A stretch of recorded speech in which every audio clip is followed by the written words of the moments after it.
इस breaking news చూస్తున్నాం ఉత్తరాఖండ్ లో భారీ అగ్ని ప్రమాదం జరిగింది జోషిమఠ్ ఆర్మీ క్యాంప్ లో పెద్ద ఎత్తున మంటలు చెలరేగాయి ప్రమాద సమయంలో క్యాంప్ లో 100 మంది జవాన్లు ఉన్నట్లు సమాచారం అందుతోంది ఇక అగ్నిమాపక సిబ్బంది ఘటనా స్థలానికి చేరుకొని సహాయక చర్యలు చేపట్టారు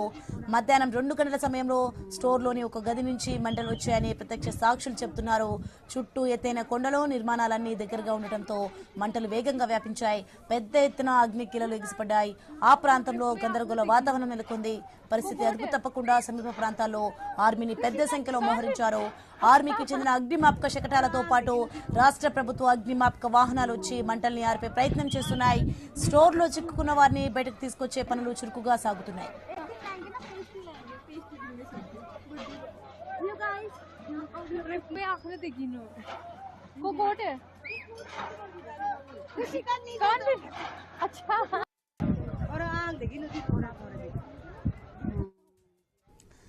ఉత్తరాఖండ్ లో భారీ అగ్ని ప్రమాదం జరిగింది జోషిమఠ్ ఆర్మీ క్యాంప్ లో పెద్ద ఎత్తున మంటలు చెలరేగాయి ప్రమాద సమయంలో క్యాంపులో 100 మంది జవాన్లు ఉన్నట్లు సమాచారం అగ్నిమాపక సిబ్బంది ఘటనా స్థలానికి చేరుకొని సహాయక చర్యలు చేపట్టారు మధ్యాహ్నం 2 గంటల సమయంలో స్టోర్ లోని ఒక గది నుంచి మంటలు వచ్చాయని ప్రత్యక్ష సాక్షులు చెప్తున్నారు చుట్టూ ఎత్తైన కొండలు నిర్మాణాలన్నీ దగ్గరగా ఉండటంతో మంటలు వేగంగా వ్యాపించాయి పెద్ద ఎత్తున అగ్ని కీలలు ఎగిసిపడ్డాయి ఆ ప్రాంతంలో గందరగోళ వాతావరణం నెలకొంది పరిస్థితి అదుపు తప్పకుండా సమీప ప్రాంతాల్లో ఆర్మీని పెద్ద సంఖ్యలో మోహరించారు